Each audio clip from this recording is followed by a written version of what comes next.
کے اندر اور خاص طور پہ کوئٹہ کے اندر ہمارے ٹائم میں یا میرے حلقے میں آپ 35 سال میں جا کے دیکھیں کہ آئیں ہم آپ کو دکھاتے کہ ہم نے ڈیم بھی بنایا, ہم نے روڈوں کی مینٹیننس بھی کی. صرف آپ کی نالج کے لیے ایک بات کروں, یہاں پہ جو بیٹھے ہیں, کتاب میں تو مردم شماری کے لحاظ سے 22,75,000 لوگ کوئٹہ میں رہتے ہیں, مگر میرے حساب سے وہ 40 سے 50 لاکھ لوگ اس کوئٹہ شہر میں رہتے ہیں. ہمیں پیمنٹ یا ہمارے لوگوں کو جو کام ہوتے ہیں وہ اس کے حساب سے پیسے ملتے ہیں. اب یہاں پہ ہمارے دوست بیٹھے ہیں سعدی, میں ان کو خراج تحسین پیش کرتا ہوں کہ ان کے پاس وہی اسٹاف ہے, مگر لیاقت بازار, مشن روڈ, تھانہ روڈ, جو گلیاں ہیں, ٹوٹل جناح روڈ, یہ کمرشل ایریا ہے, مگر بندے ہمارے پاس وہی ہیں.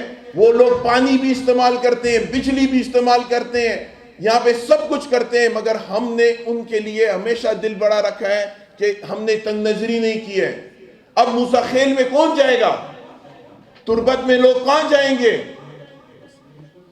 ہمارے کوئٹہ شہر کے اندر تو پورے بلوچستان سے لوگ آتے ہیں.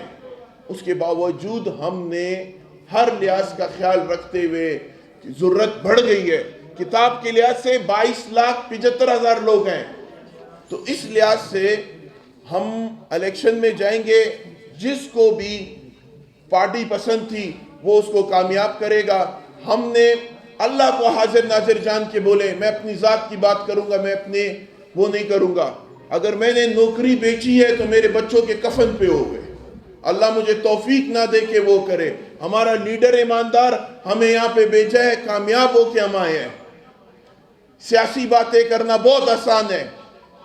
آپ کو اللہ توفیق دے کہ آپ جاؤ خیبر پختونخوا بھی دیکھو اور جا کے سندھ بھی جا کے دیکھو, تو فرق آپ کو خود محسوس ہوگا.